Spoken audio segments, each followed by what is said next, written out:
Hello everyone, this is भावना। आप सभी का स्वागत है कॉलेज विद भावना में। तो कैसे हैं सभी? सभी अच्छे होंगे, पढ़ाई भी अच्छे से चल रही होगी, है ना। मई में आपके एग्जाम होने हैं क्योंकि उसमें लिखा हुआ है नोटिफिकेशन में। मैं डेली बताती हूँ, मैं आपको याद दिलाती रहती हूँ, कभी आप भूल जाएं, बीच में तैयारी बंद कर दें। तो तैयारी बंद नहीं करनी है और ना ही ढीली रखनी है। जिस तरीके से पढ़ रहे हैं ऐसे ही पढ़ते रहें, ठीक है। और जो लोग जॉब करते हैं या फिर साइड बाय साइड बीएड कर रहे हैं वो क्लासेस की हेल्प से पढ़ते रहें, और जो घर पे हैं वो क्लासेस की हेल्प से भी पढ़ें और फिर बाद में पीडीएफ या फिर बुक से भी पढ़ें, ठीक है। तो आपको डबल मेहनत करनी है। जो लोग जॉब कर रहे हैं वो क्लासेस देखें और अगर टाइम मिले तो साइड बाय साइड पीडीएफ पढ़ सकते हैं, ठीक है। तो अगर आप नए हैं चैनल पे तो सब्सक्राइब कर लें कॉलेज विद भावना को, क्योंकि यहाँ पे बीएड की क्लासेस चल रही हैं। आपको पता ही होगा, जो लोग नए जुड़ रहे हैं उन्हें मैं बता दूं कि बीएड की क्लासेस चल रही हैं और डेली क्लासेस हो रही हैं। एक भी दिन का गैप हमने नहीं लिया है। कल वीडियो इतनी बेकार हो गई थी क्योंकि पहले तो मुझे बाहर बैठ के बनानी पड़ी, फिर उसके बाद लाइट चली गई, इन्वर्टर डाउन हो गया, अंधेरा हो गया, ठीक है। तो लेकिन आप तक क्लासेस पहुंच रही हैं, चाहे कैसे भी पहुंच रही हो, ठीक है। तो आप लोगों को क्या करना है, शेयर करना है बस अपने फ्रेंड्स के साथ, ठीक है। तो क्लासेस हम कौन कौन सी कर चुके हैं, हम चारों सब्जेक्ट लेके चल रहे हैं जो आपके कॉमन सब्जेक्ट हैं। 4 कॉमन सब्जेक्ट कौन से हैं? Growing up as a learner. Growing up as a learner की हम 2 यूनिट कंप्लीट कर चुके हैं, आगे का हम कंटिन्यू करेंगे। कंटेम्प्रेरी इंडिया की हम एक ही यूनिट हमारी हो पाई है, ये सबसे पीछे है बेचारा, इसको भी हम कंप्लीट करेंगे, ठीक है।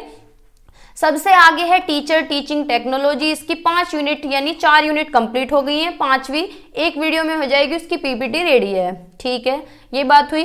बाकी आपका कौन सा बचा? ये फिलोसॉफिकल एंड सोशियोलॉजिकल पर्सपेक्टिव, ये भी आगे ही चल रहा है। इसकी 4th यूनिट हम कर रहे हैं जो कि है एजुकेशनल थॉट। हमने गांधी जी का एजुकेशनल थॉट कल पढ़ा था, एक बार उसका रिव्यू आज भी कर लेंगे, ठीक है। तो मतलब ऑलमोस्ट ये वाली बुक भी आपकी कंप्लीट होने के लिए और टीचिंग टेक्नोलॉजी तो आपकी कंप्लीट ही होने वाली है। अगर आप पेपर उठा के देखेंगे तो सारे लॉन्ग क्वेश्चन ऑलमोस्ट कवर हो चुके हैं, ठीक है। जिसने देखा भी होगा उसे पता भी होगा कि सिर्फ 1-2 क्वेश्चन को छोड़ के बाकी सारा कवर हो चुका है ना। तो इसे हम 90% तक ही मानते हैं कि 90% ये वाली बुक कवर हो गई है, ये 80% हो गई, ये दोनों बची हैं, इन दोनों को हम कर लेंगे। हमारे पास 1 महीने का टाइम है ना। तो हम कर ही रहे हैं, डेली क्लासेस चल रही हैं और क्लासेस की टाइमिंग बढ़ा देंगे। अब छोटी क्लास इसलिए हो रही है क्योंकि घर पे मेरी बहनें आई हुई हैं, बच्चे आए हुए हैं, तो थोड़ा सा मतलब समझते हैं ना, सभी लोग रिलेट कर सकते हैं। तो और अगर आप सीटेट की तैयारी करें, देखो सीटेट जुलाई में आ सकता है, तो आप लोग जुलाई वाला सीटेट भी देंगे, है ना। और यूपी टेट आएगा, आप यूपी टेट भी देंगे, चाहे आप फर्स्ट ईयर में हैं चाहे आप सेकंड ईयर में हैं, आप सीटेट भी दे सकते हैं और आप यूपी टेट भी दे सकते हैं, ठीक है। तो इसका भी थोड़ा सा मैं बता देती हूँ कि आपको किस तरीके से कैसे पढ़ना है। यूपी टेट की सीडीपी चल रही है, डेली क्लासेस चल रही हैं, तो आप वो देख सकते हैं। सीटेट के लिए सीडीपी तो चली रही है, हिंदी पेडागोजी बिल्कुल बेसिक से मैंने कराई हुई है, प्लेलिस्ट बनी हुई है, वहां से देख लें। इंग्लिश पेडागोजी की प्लेलिस्ट बनी हुई है, वहां से देख लें। ईवीएस की हिंदी, ईवीएस का कंटेंट और पेडागोजी दोनों मैंने कराई हुई हैं, वो भी देख सकते हैं, ठीक है। बाकी मैथ पेडागोजी भी मैंने कंप्लीट कराई हुई है, तो वहां से देख सकते हैं। ये आपका सीटेट का पूरा कवर हो जाएगा। प्रीवियस ईयर क्वेश्चन भी मैंने कराए हुए हैं, और अगर अब सीटेट आता है तो नए तरीके से स्टार्टिंग करेंगे, ठीक है। तो यहाँ भी आप सब्सक्राइब कर सकते हैं। ये बात हुई। बाकी चलते हैं आगे। कुछ भी अगर किसी को कहना हो या पूछना हो तो इंस्टाग्राम पे मैसेज कर सकते हैं। किसी एक का मैसेज आ रहा था कि लेसन प्लान अगर स्कूल से कॉलेज से नहीं मिले हैं तो हम कैसे बनाएंगे। तो आपको क्या करना है, सिंपली एक फाइल लेनी है और उसमें कॉलम ड्रॉ करनी है जिस तरीके से बनी होती है, ठीक है। मैंने फॉर्मेट में बहुत सारे साइंस के लेसन प्लान भी दिखाए हुए हैं आपको, इंग्लिश का भी दिखाया है, हिंदी का भी दिखाया है, होम साइंस का भी मैं दिखा दूंगी क्योंकि वो जिनका मैसेज आ रहा था वो होम साइंस से हैं, ठीक है, ठीक है। तो आगे चलते हैं। हम कर रहे हैं philosophical and sociological perspective of education, यानी हम अल्टरनेट डेज चल रहे हैं। कल हमने ये किया था, आज हमने ये किया है, कल हम टीचर टीचिंग टेक्नोलॉजी की 1 यूनिट कर लेंगे। तो सारे एग्जाम आप सारे जितने भी कॉमन पेपर हैं सभी को साथ लेके चलेंगे, ठीक है। फिर उसके बाद पेडागोजिकल सब्जेक्ट करेंगे। तो ये है यूनिट 4। इसके प्रीवियस ईयर क्वेश्चन हम लेके चल रहे हैं 5 साल के, 2022, 19, 18, 17 और 16, ठीक है। कोई पूछ रहा था कि 20-21 का क्यों नहीं कराया, तो भाई 20 में तो क्या है, प्रमोट हुए थे, एग्जाम ही नहीं हुए, और 21 में क्या है, 1.5 घंटे वाला पेपर हुआ, तो उसका भी कोई फायदा नहीं है क्योंकि उसका फॉर्मेट ही अलग था, ठीक है। तो इसलिए ये दोनों हमारे कट हो चुके हैं। ये दोनों कट हो चुके हैं, बाकी जो भी नॉर्मल पेपर था जैसा चलता आ रहा है वैसे ही हम कर रहे हैं। ठीक है, तो हम कर रहे थे educational thought of Gandhi ji, जो कि हर बार पूछा जाता है, मोस्ट इंपोर्टेंट है। एजुकेशनल थॉट ऑफ रूसो सबसे ज्यादा पूछे जाने वाले। ठीक है, तो ये दोनों हम कंप्लीट करेंगे। तो हमने गांधी जी के बारे में थोड़ा सा पढ़ा था, गांधी जी को फादर ऑफ नेशन कहते हैं, पॉलिटिकल लीडर भी थे। तो इन्होंने किस किस पे चीज पे बात की है कि एजुकेशन जो है हमारा बर्थ राइट है, हमें दी जानी चाहिए, और बेसिक एजुकेशन तो सबको मिलनी ही चाहिए। ठीक है, और कैसी एजुकेशन होनी चाहिए? फ्री और कंपलसरी एजुकेशन होनी चाहिए। कहने का मतलब है कि शिक्षा में पैसा न जाए, सभी को मुफ्त शिक्षा मिल सके। इसका मैं ओवरव्यू इसलिए दे रही हूँ, कल की क्लास थोड़ी सी ऐसी हो गई थी, बिना फेस के मैंने बनाई थी। ठीक है, तो इनका एजुकेशन का कंसेप्ट था कि लिटरेसी जो है साक्षरता, यानी पढ़े लिखे का मतलब यही नहीं कि एजुकेशन है, और ना ही पढ़े लिखे का मतलब ये है कि एजुकेशन से ही उसका एंड हो गया या एजुकेशन ही उसकी बिगिनिंग है। पढ़े लिखे का मतलब है कि तुम अपना जीविकोपार्जन चला सको, कमा के खा सको, और तुम्हारा ऑल राउंड डेवलपमेंट हो सके। एजुकेशन का मतलब है कि तुम्हारा physical development, mental development, social development और इमोशनल डेवलपमेंट, यानी तुम्हारा सर्वांगीण विकास हो जाए। ठीक है, तो फोकस इन्होंने किस पे किया था कि 3H तुम्हारे डेवलप होने चाहिए, यानी तुम्हारे हाथ, तुम्हारी स्किल्स डेवलप होनी चाहिए, कौशल, जिससे कि तुम अपना जीविकोपार्जन चला सको। तुम्हारा दिमाग विकसित होना चाहिए, यानी तुम मेंटली डेवलप होने चाहिए। हार्ट डेवलप होना चाहिए, यानी तुम्हारा दिल डेवलप होना चाहिए, तुम पूरी तरीके से डेवलप होने चाहिए, तुम्हारे इमोशन डेवलप होने चाहिए। ठीक है, तो इस पे फोकस करते हैं। ठीक है, आगे चलते हैं। इनके एम्स थे एजुकेशन की, भाई फिजिकल डेवलपमेंट होना चाहिए, यानी शरीर का विकास होगा तो ही तो तुम अच्छे से पढ़ पाओगे। फिर तुम्हारा मेंटल डेवलपमेंट होना चाहिए, और इंटेलेक्चुअल यानी सोचने समझने की शक्ति भी तुम्हारी विकसित होनी चाहिए। और ये किसकी वजह से होगी? एजुकेशन की वजह से। ठीक है, इंडिविजुअल और सोशल डेवलपमेंट होना चाहिए, यानी व्यक्तिगत विकास भी होना चाहिए, और सामाजिक विकास, यानी एक अकेले इंसान का भी विकास होना चाहिए, और क्या है, सामाजिक विकास भी होना चाहिए तुम्हारा, यानी समाज में तुम बैठ सको, बातें कर सको, अपने आप को एडजस्ट कर सको। ठीक है, ये बात करते हैं। तुम्हारा कल्चरल डेवलपमेंट होना चाहिए, यानी तुम्हारा सांस्कृतिक विकास भी होना चाहिए, तुम्हें पता रहना चाहिए कि हमारी संस्कृति में क्या क्या चीजें होती हैं, जिससे कि तुम उन्हें आगे ट्रांसफर कर सको अगली पीढ़ी में। ठीक है, तुम्हें नैतिक मूल्यों का भी पता होना चाहिए कि भाई बाहर से कोई आ रहा है तो उसे नमस्ते करनी है, पानी देना है, बैठना है उसके पास। कैरेक्टर डेवलपमेंट होना चाहिए कि हमें गलत चीज़ों से साइड हटना है, कि हमें अल्कोहल नहीं लेना है और स्मोकिंग नहीं करनी है, यानी कैरेक्टर भी तुम्हारा अच्छा होना चाहिए। वो कैसे होगा? एजुकेशन की वजह से। तुम्हारा वोकेशनल डेवलपमेंट भी होना चाहिए, यानी तुम्हें व्यवसाय की भी शिक्षा होनी चाहिए कि तुम कमा के खा सको अच्छी तरीके से, है ना। तो ये बात है। स्पिरिचुअल डेवलपमेंट भी होनी चाहिए, भाई सारी चीजें हो गई लेकिन भगवान का ध्यान भी तो जरूरी है ना। तो तुम्हारा क्या है, आध्यात्मिक विकास भी होना चाहिए। तो ये इनके एम्स थे एजुकेशन के। और एजुकेशन कैसी होनी चाहिए? एजुकेशन फॉर ऑल, यानी सभी के लिए शिक्षा होनी चाहिए, चाहे वो किसी भी बैकग्राउंड का हो, चाहे वो गरीब का बच्चा हो, चाहे वो अमीर का बच्चा हो, चाहे किसी भी जाति का हो। ठीक है, तो एजुकेशन सभी के लिए होनी चाहिए। और स्पेशली सबसे ज्यादा जोर इन्होंने दिया था गाँव के स्कूलों पे, कि गाँव तक, गाँव घर घर एजुकेशन जानी चाहिए। तो हमें क्या करना है, जब एम्स ऑफ एजुकेशन या कुछ भी पूछ रहा है तो इस तरीके से ग्राफ बना देना है। हिंदी हो चाहे इंग्लिश वाले हो, कोई सा भी मीडियम हो आपका, इस तरीके से आप ग्राफिक बना सकते हैं। ठीक है, तो ये बात हुई, कल हम यहाँ तक पढ़ चुके थे।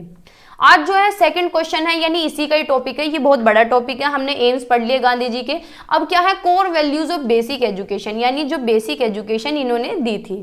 ठीक है, इसके बारे में पढ़ेंगे, इसके प्रिंसिपल क्या है, ये किस तरीके से लागू हुई। ठीक है, तो पढ़ते हैं। एट फर्स्ट इन 1921 में क्या करा इन्होंने, नेशनल एजुकेशन का प्रपोजल रखा, यानी क्या है, राष्ट्रीय शिक्षा का प्रस्ताव रखा। कब? 1921 में। लेकिन उसे क्या है, एक अच्छा रूप नहीं मिला, इसे एक मूर्त रूप नहीं मिल पाया, कॉन्क्रीट फॉर्म में वो नहीं आ पाई। ठीक है, कौन? नेशनल एजुकेशन को इन्होंने प्रस्ताव रखा कि भाई नेशनल एजुकेशन होनी चाहिए, यानी पूरे विश्व में एजुकेशन फैले, पूरे देश में एजुकेशन सभी को मिले, तो उसका नाम होना चाहिए नेशनल एजुकेशन। लेकिन उसे वो रूप नहीं मिल पाया। फिर क्या हुआ, 1937 में भारत के सभी राज्यों में स्वशासन का गठन हुआ। ठीक है, 11 में से 7 जो सीट थी वो सत्ता में आई। ठीक है, 11 राज्यों में सत्ता में आए। राष्ट्रीय शिक्षा सम्मेलन हुआ 1937 में, वार्धा में हुआ था आयोजित। वार्धा एक जगह का नाम है।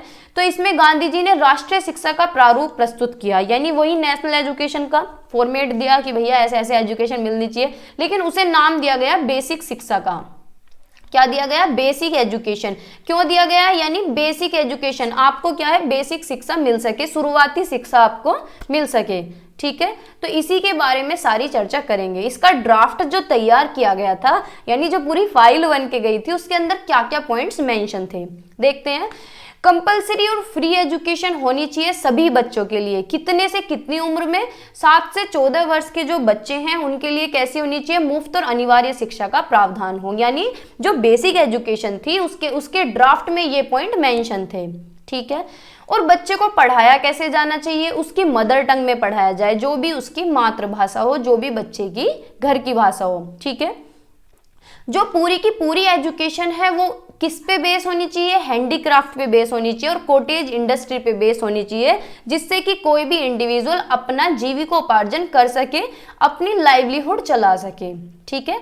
आर्ट एंड क्राफ्ट कर सके, कताई बुनाई। गांधी जी इस चीज पे बहुत ज्यादा फोकस करते थे कि सिलाई कढ़ाई बुनाई होनी चाहिए, कताई होनी चाहिए, खेती बाड़ी का काम आना चाहिए, पेंटिंग ड्राइंग आनी चाहिए, यानी हस्तकला हो जो अपने हाथ से कमा के खा सके, अपने हाथ के कौशल होने चाहिए, ठीक है।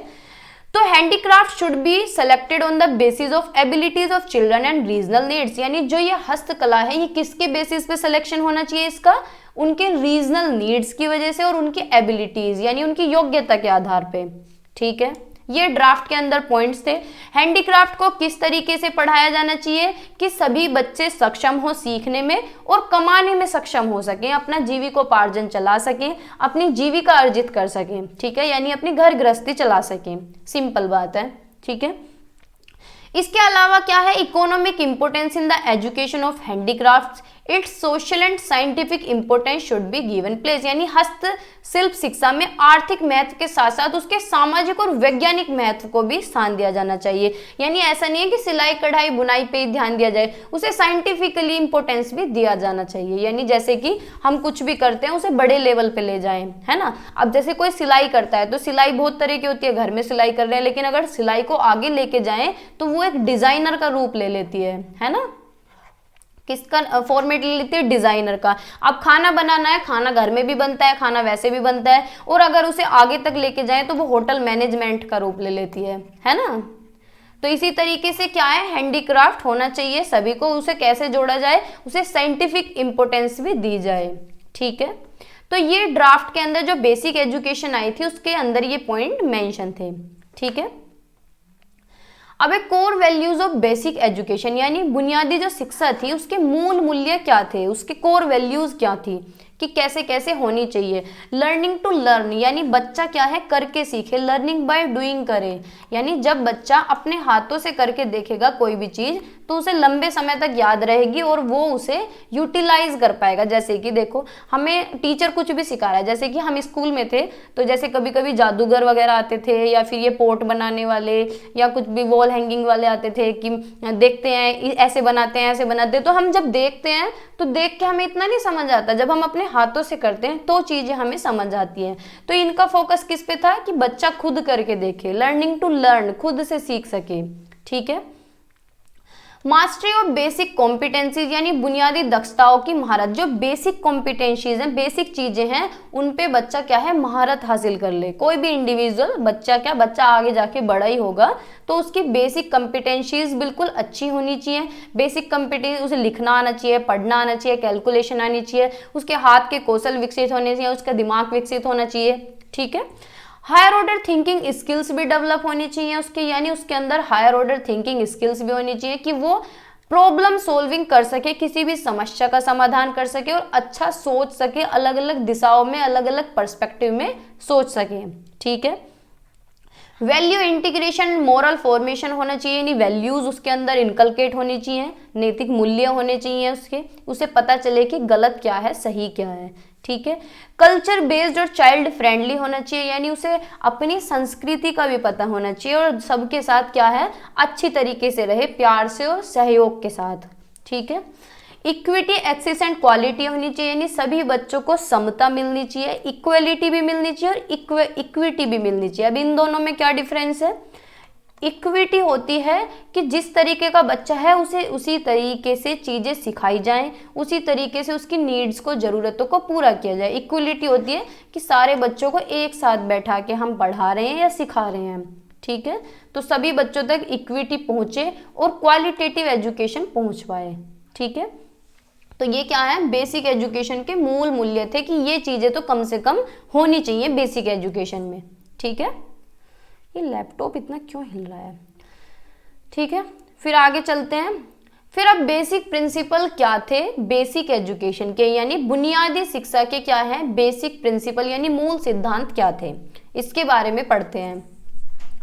Principle of making education compulsory and free, यानी एजुकेशन कैसी होनी चाहिए, फ्री एंड कंपलसरी एजुकेशन होनी चाहिए, यानी मुफ्त और अनिवार्य शिक्षा का सिद्धांत कि सभी को मुफ्त और अनिवार्य शिक्षा मिल सके। देखो, एजुकेशन सबका बर्थ राइट होता है कि भाई हर बच्चे तक एजुकेशन पहुंचनी चाहिए, हर किसी को शिक्षा प्राप्त हो। ठीक है, He clearly declared that depriving a child of his right to education is the violation of his right, यानी अगर हम किसी से शिक्षा का हक छीन रहे हैं तो यानी हम उसके साथ अन्याय कर रहे हैं, उसके साथ वायलेशन कर रहे हैं, उसके अधिकारों को छीन रहे हैं, जो कि बहुत ज़्यादा गलत है, जो कि बहुत ज़्यादा असत्य है।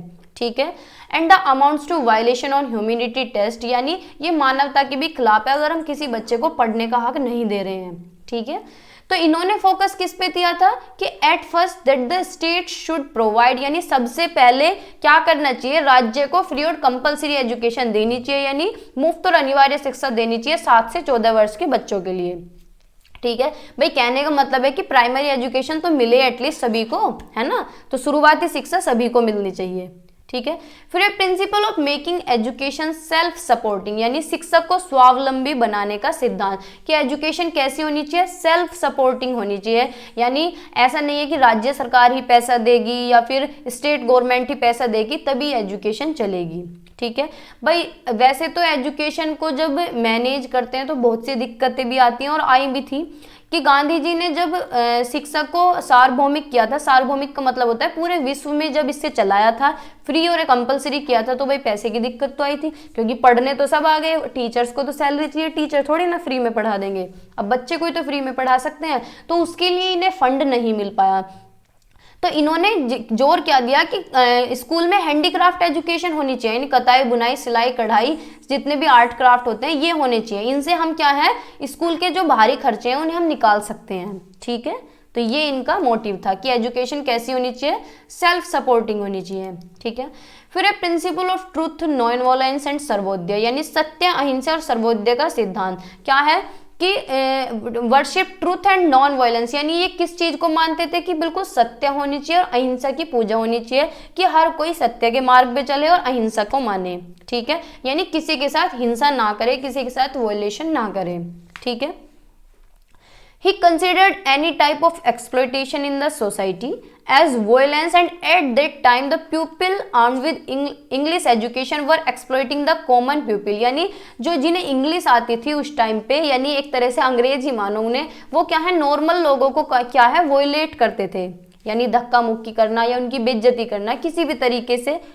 ठीक है, So Gandhi ji accepted the principle of equal education for all. It would not differentiate between high and low. तो गांधी जी ने यह स्वीकार किया कि एजुकेशन ऐसी होनी चाहिए कि सभी को बराबर मिले, उसमें कोई भी अंतर नहीं होना चाहिए कि गरीब है या अमीर है या किसी को हाई एजुकेशन दी जा रही किसी को लो, सभी को क्वालिटेटिव एजुकेशन मिले, किसी को भी एक्सप्लॉइट नहीं किया जाना चाहिए, किसी का भी शोषण नहीं होना चाहिए, हर किसी को इक्वल अपॉर्चुनिटी मिले प्रोग्रेस की, हर किसी को तरक्की का मौका मिले। ठीक है, principle of correlation of education with life, यानी जीवन के साथ शिक्षा के सह संबंध का सिद्धांत, यानी ये इनका क्या मानना था कि एजुकेशन ऐसी होनी चाहिए, शिक्षा ऐसी होनी चाहिए, ऐसा नहीं है कि किताबी शिक्षा दे दी बस और कुछ फायदा ही नहीं है उसका। कहने का मतलब है एजुकेशन ऐसी हो कि हमारी रियल लाइफ से जुड़ सके। ठीक है, during Gandhiji's time English people had no concern with the real life of the Indians, यानी गांधी जी के समय अंग्रेजों को भारतीयों के वास्तविक जीवन से कोई सरोकार नहीं था, उन्हें कोई लेना देना नहीं था इंडियंस की लाइफ से। तो गांधी जी ने ज्यादा जोर किस पे दिया कि एजुकेशन को कोरिलेट किया जाए, यानी जोड़ा जाए, उसका संबंध बनाया जाए किससे, हमारे रियल लाइफ से। ठीक है, हमारी रियल लाइफ से, their natural and social environment and on domestic and regional industry in order to relate it to real life, यानी जो भी कुछ पढ़ाया जा रहा है वो क्या है रियल लाइफ से जोड़ा जाए, हमारे वास्तविक जीवन से कोरिलेट किया जाए। ठीक है, फिर नेक्स्ट है principle of making mother tongue as medium of education, और पढ़ाने का माध्यम क्या होना चाहिए, मदर टंग पढ़ाए, मदर टंग में पढ़ाया जाना चाहिए, यानी मातृभाषा में शिक्षा दी जानी चाहिए। ठीक है, बच्चे को कमांड हो उसकी मातृभाषा में, ना कि उसे इंग्लिश में पढ़ाया जाए। जनरल एजुकेशन अरेंज की जाए, यानी नॉर्मल एजुकेशन बच्चे को दी जाए, वो भी कैसे, मदर टंग में।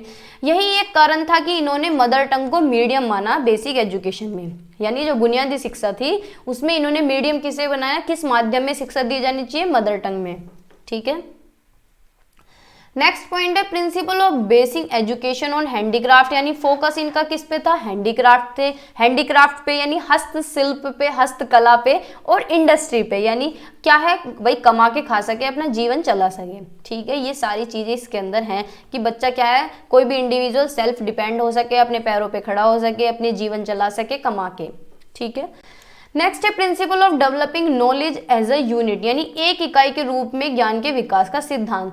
If we look from physical perspective there is an aim of education that is to prepare man for real life, यानी अगर हम फिजिकल पर्सपेक्टिव से देखें, शारीरिक तरीके से देखें, तो एजुकेशन का क्या उद्देश्य है कि किसी इंसान को तैयार करना उसकी खुद की जिंदगी के लिए, उसके वास्तविक जीवन के लिए, है ना।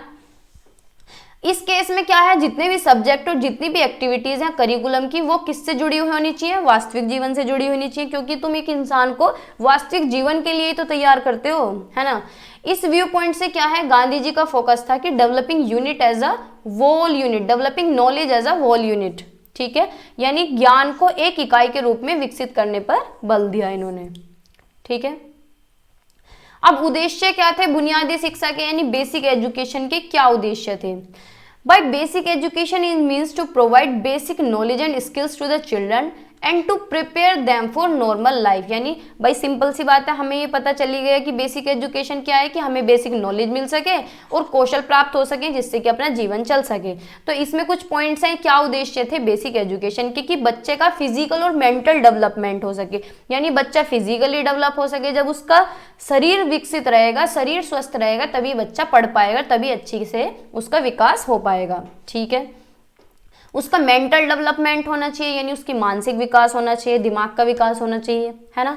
एस्टेब्लिशमेंट ऑफ सर्वोदय सोसाइटी, यानी सर्वोदय सोसाइटी की स्थापना होनी चाहिए। कहने का मतलब है कि सभी एक बराबर हों, सभी के अंदर नेशनलिटी होनी चाहिए, ब्रदरहुड की भावना होनी चाहिए, यानी भाईचारे वाली फील होनी चाहिए, सब एक दूसरे को प्यार करें, एक दूसरे को कोऑपरेट करें। ठीक है, यानी गांधी जी चाहते थे कि सभी मिलजुल के रहें, तो उन्होंने क्या है, सर्वोदय सोसाइटी की स्थापना की। ठीक है, कल्चरल डेवलपमेंट होना चाहिए, यानी सांस्कृतिक विकास होने चाहिए, कि अगर संस्कृति का विकास होगा तो संस्कृति बच पाएगी। हमें अपनी संस्कृति पे शर्म नहीं आनी चाहिए, संस्कृति को बचा के रखना चाहिए, जिससे कि वो नेक्स्ट जनरेशन में ट्रांसफर होगी, है ना। भाई हमारे माँ बाप ने हमें दी है, हम आगे देंगे फिर। ठीक है, तो ये क्या है, जनरेशन टू जनरेशन प्रिजर्व भी होती रहेगी और ट्रांसफर भी होती रहेगी। ठीक है, तो बच्चे का क्या होना चाहिए, सांस्कृतिक विकास भी होना चाहिए। कैरेक्टर एंड मोरल डेवलपमेंट हो, यानी चरित्र और नैतिक विकास हो बच्चे का। वोकेशनल डेवलपमेंट हो, यानी जीविकापार्जन चला सके, कमा सके। डेवलपमेंट ऑफ सिटीजनशिप, यानी नागरिकता की भावना भी उसके अंदर होनी चाहिए, कि अच्छी तरीके से सोसाइटी में एडजस्ट करे, मिलजुल के रहे। स्पिरिचुअल डेवलपमेंट होना चाहिए, यानी उसका आध्यात्मिक विकास भी होना चाहिए, कि वो क्या है, एकादशी व्रत के बारे में जाने, भगवान के बारे में जाने, गीता के बारे में जाने। ठीक है, तो ये हुआ गांधी जी के बारे में पूरा टॉपिक कंप्लीट। अब हम चलते हैं रूसियो पे, यानी contribution of Rousseau as an educational thinker. ये भी पूछा गया है कई बार, जॉन डुई भी पूछा गया है, बहुत सारे पूछे गए हैं, उन्हें भी हम करेंगे। ठीक है, तो रूसियो का क्या कंट्रीब्यूशन था एजुकेशन में। रूसियो attached more significance to individual as against society, so he emphasized man's individual development by education, यानी रूसियो को जो ज़्यादा फोकस था वो था नेचर पे। इन्हें एक तरीके से नेचुरलिज्म भी कहा जाता है। हमने इज्म पढ़े थे, नेचुरलिज्म होते हैं प्रकृतिवाद, जो प्रकृति से जुड़े हुए होते हैं, तो रूसियो क्या थे, नेचुरलिज्म थे, इनका फोकस था प्रकृतिवाद पे। ठीक है, तो रूसो ने समाज की तुलना में व्यक्ति को अधिक महत्व दिया है, कि भाई व्यक्ति क्या है, नेचर से जुड़ा हुआ है, मैन ही है जो भी कुछ है, नेचर ही है जो भी कुछ है। तो इसलिए इन्होंने क्या है, शिक्षा द्वारा मनुष्य के व्यक्तिगत विकास पर बल दिया है, यानी इनका मानना है कि एजुकेशन के द्वारा किसी भी इंडिविजुअल का डेवलपमेंट हो सकता है। ठीक है, और होता भी है। इनका मानना था man should be man before he made a soldier, padre और मैजिस्ट्रेट, यानी एक इंसान सबसे पहले एक इंसान होता है, चाहे वो अधिकारी बन जाए, चाहे वो सोल्जर बन जाए, चाहे वो कुछ भी बन जाए, सिपाही हो, पादरी हो, दंड अधिकारी हो, कुछ भी हो, लेकिन सबसे पहले वो एक इंसान होता है ना। This man should B natural man and should be an emotional man, यानी वो इंसान हमेशा नेचुरल रहना चाहिए, वो नेचुरल भी हो सकता है, वो इमोशनल भी हो सकता है ना। भाई कोई भी इंसान हो, कुछ भी पोस्ट पे हो, कैसा भी इंसान हो, लेकिन है तो वो इंसान ही, ठीक है तो वो नेचर से जुड़ा हुआ है, तो वो इमोशनल मैन ही, ठीक है। अब आतंकवादियों की बात तो हम नहीं करेंगे, उनके अंदर तो इमोशंस होते नहीं है, वो तो बम से उड़ा देते हैं सभी को, है ना। He would love everybody and cooperate with everybody, यानी वो सभी को प्यार करें, सभी के साथ अच्छी तरीके से रहें, सभी को कोऑपरेट करें, ठीक है। He should be free from such defects as lies, ego and selfishness। देखो कितनी अच्छी बात है कि कोई भी इंसान हो, सबसे पहले वो इंसान होता है, इसलिए वो झूठ से दूर रहे, उसके अंदर ईगो नहीं होनी चाहिए, नहीं घमंड नहीं होना चाहिए, और सेल्फिशनेस भी नहीं होना चाहिए कि बस मैं ही हूँ, ना तो स्वार्थ होना चाहिए, ना अहंकार होना चाहिए, है ना, जो कि आजकल बहुत देखने को मिलता है। किसी के पास कुछ भी हो जाए, कोई किसी पोस्ट पे चला जाए, तो ईगो सबसे पहले डेवलप होती है, ठीक है। और सेल्फिश तो 99% लोग हैं कि अपना ही भला सोचते हैं बस, है ना। तो ये नहीं होना चाहिए, ऐसा कौन मानते हैं? रूसियो, ठीक है, क्योंकि ये किससे जुड़े हुए हैं? नेचर से जुड़े हुए हैं। और अगर हम सब लोग नेचर से जुड़े रहेंगे तो हम क्या है, हमारे अंदर ना घमंड आएगा, ना हम झूठ बोलेंगे, और ना हम सेल्फिश होंगे, ठीक है। इन्होंने दो तरह की एजुकेशन पे बात की है, पॉजिटिव एजुकेशन और नेगेटिव एजुकेशन, ठीक है, मैंने रख लिया है क्योंकि पूछ भी लेता है कहीं कहीं कॉम्पिटिटिव एग्जाम में कि पॉजिटिव एजुकेशन या फिर नेगेटिव एजुकेशन किसने दी है, तो रूसियो ने दी है, ठीक है।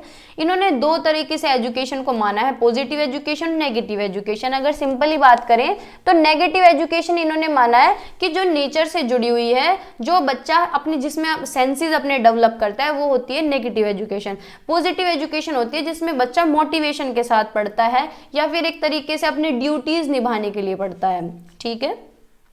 तो पढ़ते हैं, I call positive education one that tends to form the mind premature and instruct the child in the duties that belong to man.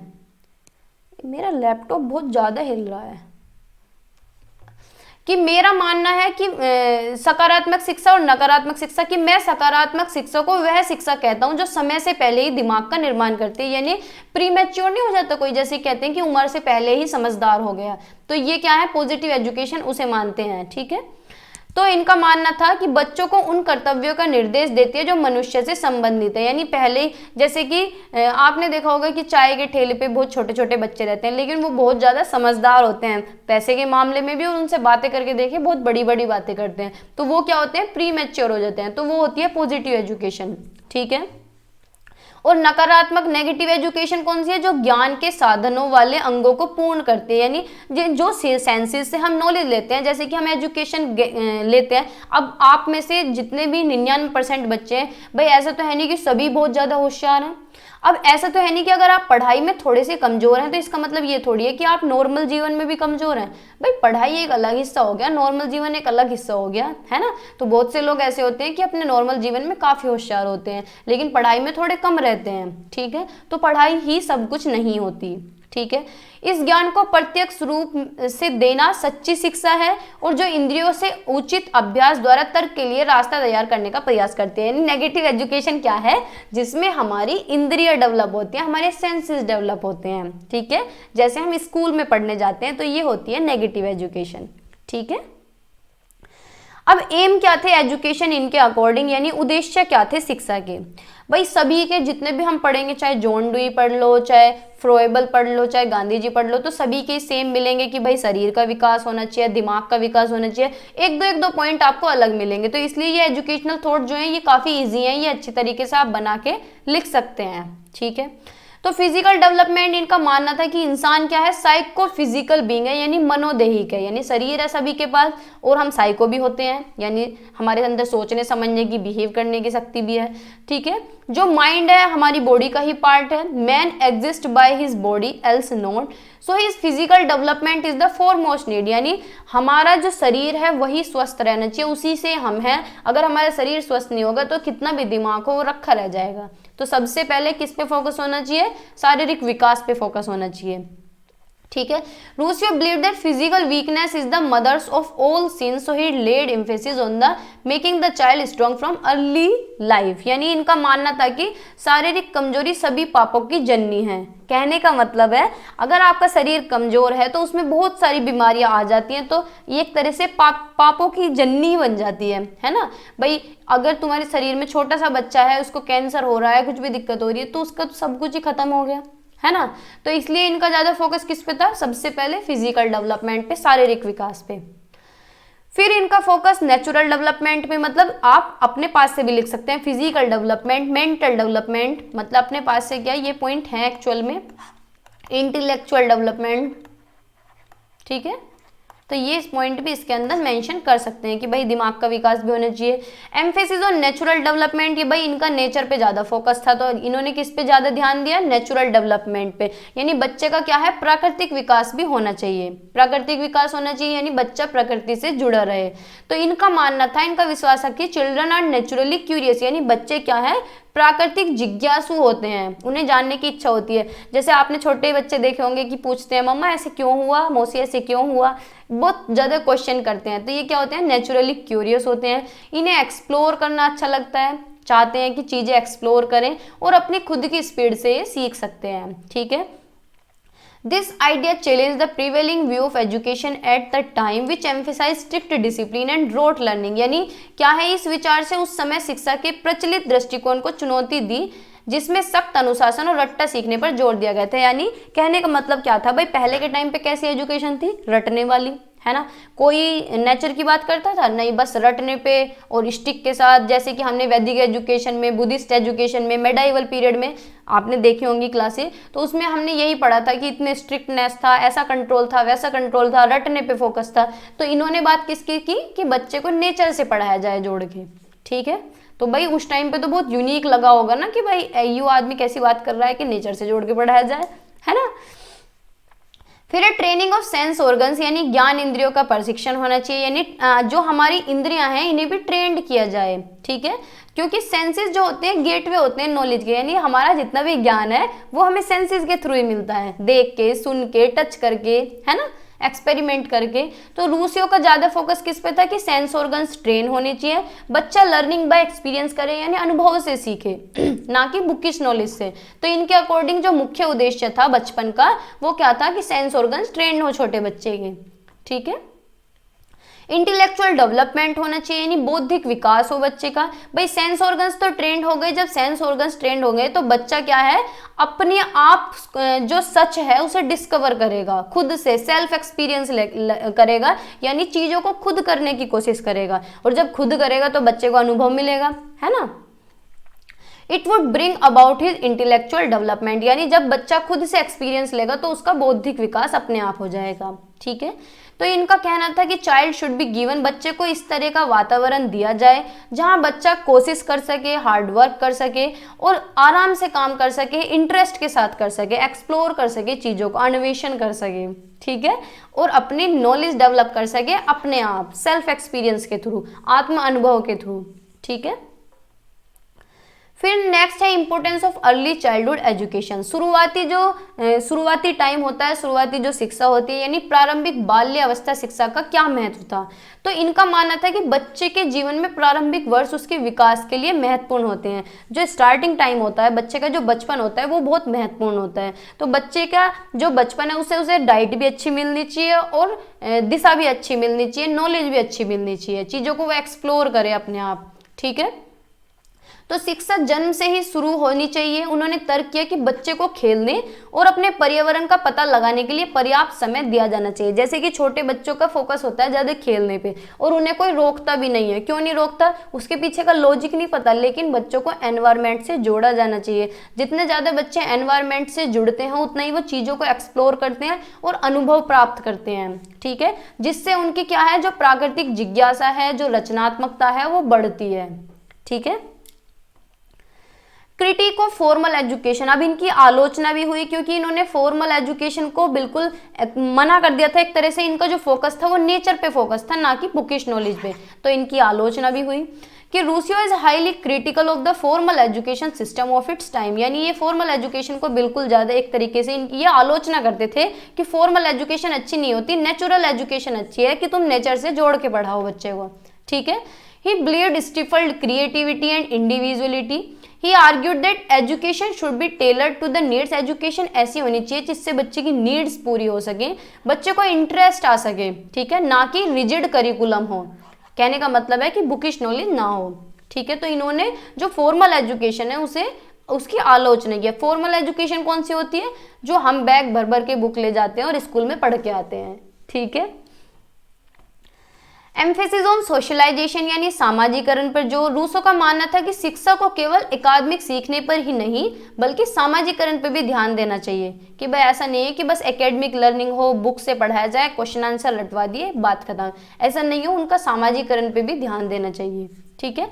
उनका मानना था कि बच्चों को दूसरे के साथ बातचीत करना और सहानुभूति और समझ विकसित करना सिखाया जाना चाहिए, यानी बच्चे को सिखाया जाए कि अगर सामने वाला दुखी है तो उसे सहानुभूति दिखाएं, दूसरे की हेल्प करें और ज़्यादा से ज़्यादा लोगों से इंटरेक्ट करें, बातचीत करें, इससे उनका क्या होगा? सामाजिकरण होगा, ठीक है। इन्फ्लुएंस ऑन मॉडर्न एजुकेशन, यानी Rousseau's idea has a significant impact on modern educational thought, यानी जो आज की जो शिक्षा है इस पे इनका बहुत ही महत्वपूर्ण प्रभाव पड़ा, क्योंकि आज के टाइम में फोकस किस पे है? चाइल्ड सेंटर्ड एजुकेशन पे, यानी बाल केंद्रित शिक्षा पे फोकस है, बच्चे के अकॉर्डिंग चीजें होती हैं, और फोकस किस पे है कि बच्चे को रियल लाइफ से जोड़ के चीजें पढ़ाई जाएं। तो भाई अब तक चल रहा है इनका फॉर्मूला, है ना। तो इन्होंने जोर दिया नेचुरल डेवलपमेंट पे, यानी बच्चे के प्राकृतिक विकास पे, और चाइल्ड सेंटर्ड एजुकेशन पे, जिसका इन्फ्लुएंस आज तक चला आ रहा है। जैसे कि स्कूल में क्या होते हैं? मोंटेसरी मेथड के थ्रू पढ़ाया जाता है, रेजियो एमिला और फ्रोएबल के मेथड हैं, और किंडरगार्टन मेथड है, इनके थ्रू पढ़ाया जाता है, ठीक है। जिससे बच्चा क्या है? करके सीखता है, एक्सप्लोर करता है चीज़ों को, लर्निंग बाय डूइंग करता है, ठीक है। अब इनकी आलोचनाएं भी देख लेते हैं कि भाई इन्हें आलोचना भी फेस करनी पड़ी, क्योंकि जो अच्छे इंसान होते हैं उनकी बुराइयां भी इतनी होती हैं। तो रूसियो का जो आइडिया था नेचुरलिज्म का, नेचर से जोड़ के पढ़ाने का, इसमें इन्हें आलोचना का सामना करना पड़ा। पर्टिकुलरली जो इनका विश्वास था वो था इनेट गॉडनेस ऑफ चिल्ड्रन, यानी बच्चे के अंदर जो आंतरिक भगवान होता है एक तरीके से, ठीक है, which some argue is not supported by empirical evidence. Additionally he emphasis on, यानी इनका फोकस किस पे था? इनका जोर था इंडिविजुअलिज्म पे, and the rejection of formal education, यानी फॉर्मल एजुकेशन के रिजेक्शन पे, कि भाई फॉर्मल एजुकेशन को रिजेक्ट कर दिया जाए, ठीक है। And criticise for it potential to perpetuate social inequality, यानी इस पे इन्हें क्या है? आलोचना मिली, ठीक है, क्रिटिसाइज किया गया बहुत ज़्यादा, ठीक है। तो इनका कंट्रीब्यूशन एक बार देख लेते हैं। मैंने एक स्लाइड भी रखी है कि भाई इनका मेथड ऑफ इंस्ट्रक्शन क्या था? इंडक्टिव मेथड था, कि बच्चे को किस तरीके से पढ़ाया जाए? रियल लाइफ से रिलेट करके पढ़ाया जाए, यानी वास्तविक जीवन से रिलेट करके पढ़ाया जाए। बच्चे को इस तरीके से पढ़ाया जाए कि पढ़ाई इंटरेस्टिंग हो, उसे एग्जाम्पल दिए जाए पहले, फिर उसके बाद रूल पे जाया जाए, ठीक है। इंडक्टिव का मतलब होता है कि जैसे हम कोई भी चैप्टर पढ़ा रहे हैं तो हम बच्चे के जीवन से जुड़ा हुआ कोई भी उदाहरण दें, फिर उसके बाद चैप्टर की स्टार्टिंग करें। इससे क्या होगा कि टीचिंग क्या है? इफेक्टिव भी होगी और इंटरेस्टिंग भी होगी, यानी बच्चे को मजा भी आएगा और इफेक्टिव भी होगी, असरदार होगी, ठीक है।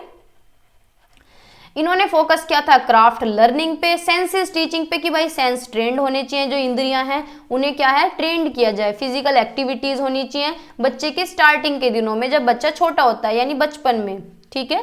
स्कूल कैसा होना चाहिए? नेचर से जुड़ा होना चाहिए, नेचुरल फॉर्म में होना चाहिए, ठीक है। तो ये इनका कॉन्ट्रीब्यूशन था एजुकेशन में, जो कि क्वेश्चन के अंदर पूछा गया है, ठीक है। तो आज की क्लास में इतना ही रखते हैं। होपफुली आपको ये समझ आया होगा और क्लास अच्छी भी लगी होगी। अगर क्लास अच्छी लगी है तो आप शेयर भी कर सकते हैं अपने फ्रेंड्स के साथ, ठीक है, जो कि कुछ लोग करते भी हैं, कुछ लोग बहुत अच्छे भी हैं, ठीक है। तो पढ़ते रहिए, मुस्कुराते रहिए, और कल क्लास होगी टीचर टीचिंग टेक्नोलॉजी की, मे बी 5th यूनिट हम पूरी कर लेंगे कल, ठीक है। तो डे बाय डे हम कर रहे हैं, हमारा कोर्स खत्म होने वाला है, मतलब चल रहा है, बहुत काफ़ी हद तक पूरा भी हो चुका है, और फिर लास्ट में जैसे जैसे पेपर नज़दीक आएगा सारे सब्जेक्ट्स की मैराथन करेंगे टॉपिक वाइज, तो आपका कुछ भी नहीं बचेगा। तो चैनल के साथ जुड़े रहिए और लोगों को भी जोड़िए, ठीक है। Bye bye.